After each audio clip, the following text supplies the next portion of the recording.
Tim Albrechtson, Positioning Project Number 1, Second Semester, RAO, Ribs. Patient Preparation. After escorting the patient into the exam room, I began the patient verification process by asking the patient his name and date of birth, and verifying his information on his wristband and his chart. I then verified the area of interest for imaging. I asked him to remove any artifacts that could compromise the image being produced. At this point, I donned him with the lead apron for safety shielding. IR size.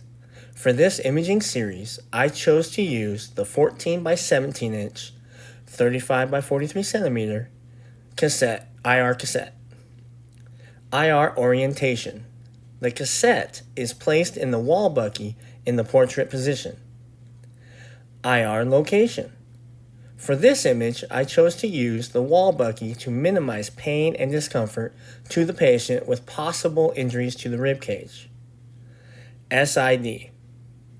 I detented the image receptor at 40 inches, 101 centimeters, distance to the wall bucky and verified the distance using the digital screen on the CR tube.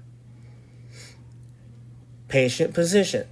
The patient is in the erect position facing the wall bucky with his right side against the bucky with the left side rotated 45 degrees away from the bucky.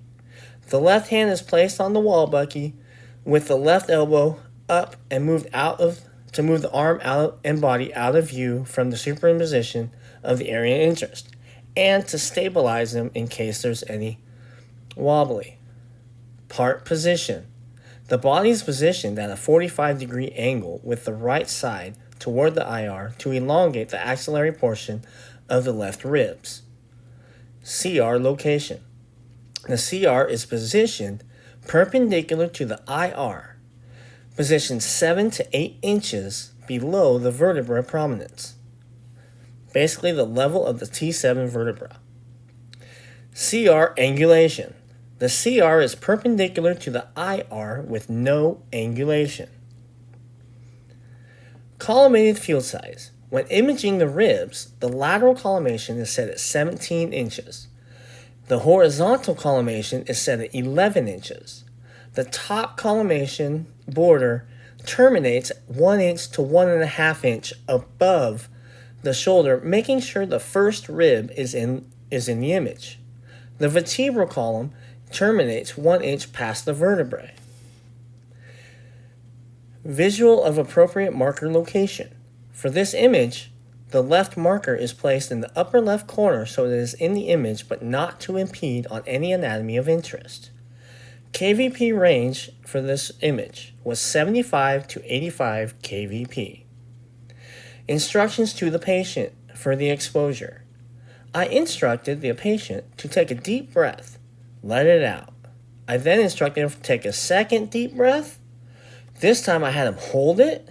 I ran over, took the picture, and told him to let it out and relax.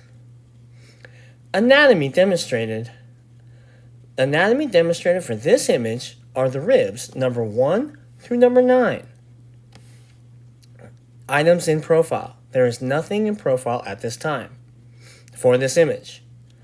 Pathology best demonstrated or clinical indications. Pathology for this image is best demonstrates fractures and neoplastic processes of the ribs.